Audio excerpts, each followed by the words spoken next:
आप सबको मेरा बहुत बहुत नमस्कार। ओम नमो भगवते वासुदेवाय। कार्तिक मास महात्म्य कथा के अध्याय 23 में नारद जी बोले, हे राजन, यही कारण है कि कार्तिक मास के व्रत उद्यापन में तुलसी की जड़ में भगवान विष्णु की पूजा की जाती है। तुलसी भगवान विष्णु को अधिक प्रीति प्रदान करने वाली मानी गई है। राजन, जिसके घर में तुलसी वन है वह घर तीर्थ स्वरूप है, वहाँ यमराज के दूत नहीं आते। तुलसी का पौधा सदैव सभी पापों का नाश करने वाला तथा अभिष्ट कामनाओं को देने वाला है। जो श्रेष्ठ मनुष्य तुलसी का पौधा लगाते हैं वे यमराज को नहीं देखते। नर्मदा का दर्शन, गंगा का स्नान और तुलसी वन का संसर्ग, ये तीनों एक समान कहे गए हैं। जो तुलसी की मंजरी से संयुक्त होकर प्राण त्याग करता है वह सैकड़ों पापों से युक्त ही क्यों न हो तो भी यमराज उसकी ओर नहीं देख सकते। तुलसी को छूने से कामिक, वाचिक, मानसिक आदि सभी पाप नष्ट हो जाते हैं। जो मनुष्य तुलसी दल से भगवान का पूजन करते हैं वह पुनः गर्भ में नहीं आते, अर्थात जन्म मरण के चक्कर से छूट जाते हैं। तुलसी दल में पुष्कर आदि समस्त तीर्थ, गंगा आदि नदियाँ और विष्णु प्रभृति सभी देवता निवास करते हैं। हे राजन, जो मनुष्य तुलसी के काष्ठ का चंदन लगाते हैं उन्हें सहज ही मुक्ति प्राप्त हो जाती है और उनके द्वारा किए गए पाप उनके शरीर को छू भी नहीं पाते। जहाँ तुलसी के पौधे की छाया होती है वहीं पितरों की तृप्ति के लिए श्राद्ध करना चाहिए। जिसके मुख में, कान में और मस्तक पर तुलसी का पत्ता दिखाई देता है उसके ऊपर यमराज भी दृष्टि नहीं डाल सकते, और फिर दूतों की तो बात ही क्या है। जो प्रतिदिन आदरपूर्वक तुलसी की महिमा सुनता है वह सब पापों से मुक्त हो ब्रह्मलोक को जाता है। इसी प्रकार आंवले का महान वृक्ष सभी पापों का नाश करने वाला है।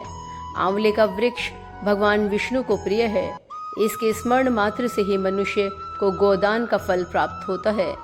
जो मनुष्य कार्तिक में आंवले के वन में भगवान विष्णु की पूजा तथा आंवले की छाया में भोजन करता है उसके भी पाप नष्ट हो जाते हैं।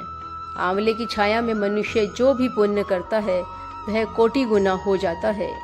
जो मनुष्य आंवले की छाया के नीचे कार्तिक में ब्राह्मण दंपत्ति को एक बार भी भोजन देकर स्वयं भोजन करता है वह अन्न दोष से मुक्त हो जाता है। लक्ष्मी प्राप्ति की इच्छा रखने वाले मनुष्य को सदैव आंवले से स्नान करना चाहिए। नवमी, अमावस, सप्तमी, संक्रांति, रविवार, चंद्रग्रहण तथा सूर्य ग्रहण के दिन आंवले से स्नान नहीं करना चाहिए।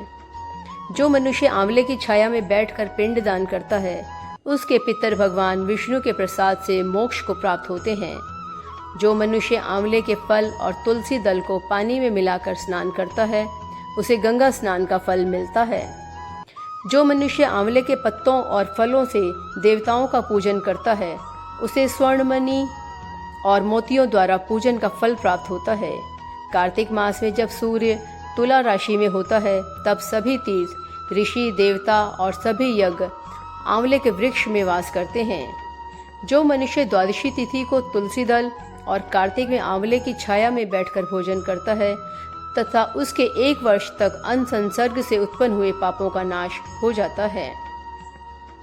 जो मनुष्य कार्तिक में आंवले की जड़ में विष्णु जी का पूजन करता है उसे श्री विष्णु क्षेत्रों के पूजन का फल प्राप्त होता है। आंवले और तुलसी की महत्ता का वर्णन करने में श्री ब्रह्मा जी भी समर्थ नहीं हैं। इसलिए धात्री और तुलसी जी की जन्म कथा सुनने से मनुष्य अपने वंश सहित भक्ति को पाता है। इससे आगे की कथा आप अध्याय 24 में सुनेंगे। ओम नमो भगवते वासुदेवाय।